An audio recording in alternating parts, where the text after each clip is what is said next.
दोस्तों नमस्कार। पाकिस्तान के प्रांत खैबर पख्तूनख्वा के बारे में तो आपने सुना ही होगा। यह प्रांत हमेशा से ही चर्चाओं का विषय बना रहता है। वैसे तो पाकिस्तान का हर प्रांत किसी न किसी कारण से सुर्खियों में छाए ही रहते हैं, लेकिन यह प्रांत पाकिस्तान के लिए बहुत महत्वपूर्ण है, खासकर उसकी सेना के लिए। यह इसलिए नहीं कि वहाँ बड़ी बड़ी इंडस्ट्रीज स्थापित है, वहाँ अरबों डॉलर का व्यापार होता है या इस प्रांत में खनिज पदार्थों की भरमार है। इस प्रांत में इन सब में से कुछ भी उपलब्ध नहीं है। उसके बाद भी यह पाकिस्तानी सेना के लिए क्रिटिकल इसलिए है कि इस प्रांत की लोकेशन बहुत ज्यादा इम्पोर्टेंट है, क्योंकि एक तरफ जहां यह पाकिस्तान को कश्मीर से जोड़ता है, वहीं दूसरी तरफ यह बहुत लंबी सीमा रेखा अफगानिस्तान के साथ भी शेयर करता है। वहीं पाकिस्तान और चीन मिलकर जो सीपीसी प्रोजेक्ट चला रहे हैं, वो भी इसी प्रांत से होकर पाकिस्तान आया है। इसीलिए इसकी लोकेशन हद से भी ज्यादा महत्वपूर्ण है। और बात यहीं तक सीमित नहीं है। अगर पाकिस्तान को मध्य एशिया से कनेक्ट होना है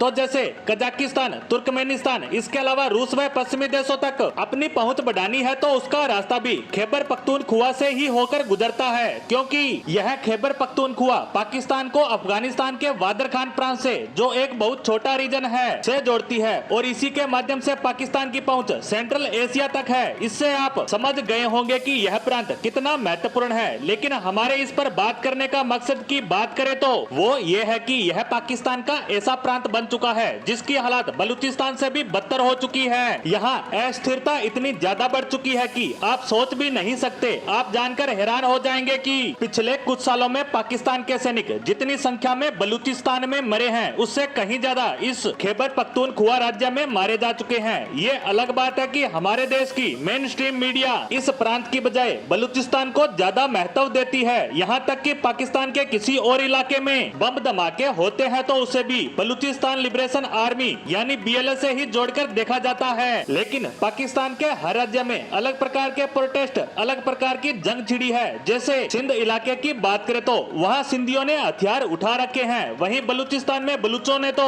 खैबर पख्तूनख्वा इलाके में वहाँ के ट्राइबल यानी वहाँ की स्थानीय जनजातियों ने हथियार उठा रखे हैं। यहाँ तक कि पाकिस्तान तालिबान यानी टीटीपी का इलाका भी यह खैबर पख्तूनख्वा ही है। वे अपने सभी ऑपरेशन यहीं से ऑपरेट करते हैं, इसीलिए इस इलाके में काफी ज्यादा गुट काम करते हैं और इन सबके निशाने पर होती है पाकिस्तान आर्मी। और इसी कारण पाकिस्तानी सैनिक इस इलाके में ज्यादा मारे जाते हैं और इन्हीं संगठनों की वजह से पाकिस्तानी सेना और सरकार का नियंत्रण इस क्षेत्र पर बड़ी तेजी से कम होता जा रहा है। आप यह जानकर हैरान होंगे कि इसी खैबर पख्तूनख्वा इलाके में ही एक क्षेत्र पड़ता है फाटा, जिसे संघीय शासित कबीलाई इलाका के नाम से जाना जाता है। इस पर पाकिस्तान का कंट्रोल न के बराबर रह गया है। यहाँ पर ट्राइबल लोगों ने पूरी तरह से कंट्रोल कर रखा है और बिना इनकी इजाजत के कोई कुछ भी नहीं कर सकता। यहाँ तक कि पाकिस्तान की सेना भी इस इलाके में जाने से डरती है। और अब इसी इलाके में पाकिस्तानी सेना पर 2023 का अब तक का सबसे बड़ा आत्मघाती हमला हुआ है, जिस पर आई शुरुआती रिपोर्ट में बताया गया है कि पाकिस्तानी आर्मी के 9 सैनिक मारे गए हैं और 17 की हालात गंभीर बनी हुई है, यानी मरने वालों का आंकड़ा बढ़ भी सकता है, क्योंकि इस आत्मघाती हमलावर ने बिल्कुल नजदीक से